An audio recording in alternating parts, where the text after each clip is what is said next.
Nakuba kube nezinsongo zezinyathelo zomthetho zokumisa ingqungquthela yokukhetha ubuholi beNational Freedom Party, kepha lengqungquthela iqhubeke ngaphandle kwezihibe Olundi Kwazulu-Natal.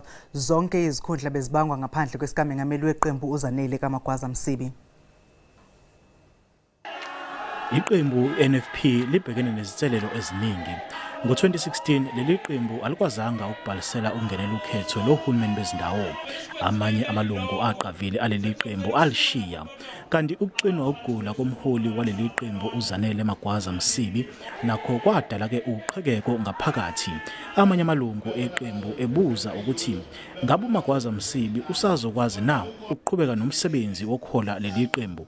Ngolwesibili abanye abaholi beNFP bayisa iqembu enkantolo bezama ukulivimbela ukuthi lisingathe lengqungquthela yokukhetha ubuholi.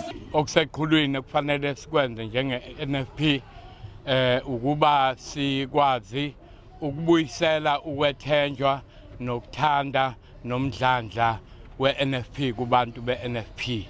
uZanele Magwaza-Msibi uphinde wakhethwa kwesokuba umengameli weqembu ngo-elethu. Sizozama ngayo yonke indlela ukuba sixoxisane, sisondeze, sakhe ubunye nanoma inobani oyi-NFP. Inqobo nje uma sakholelwa ukuthi uKaMagwaza-Msibi umholi we-NFP.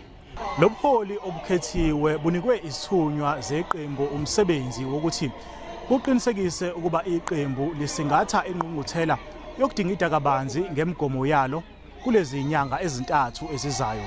Kanti njengoba ke kunoqhekeko ngaphakathi eqenjini, akacaci ukuthi leli qembu lizokuyixazulula kanjani lenkinga. NginguSimphiwe Makhanya wezindaba ze-SABC, Olundi.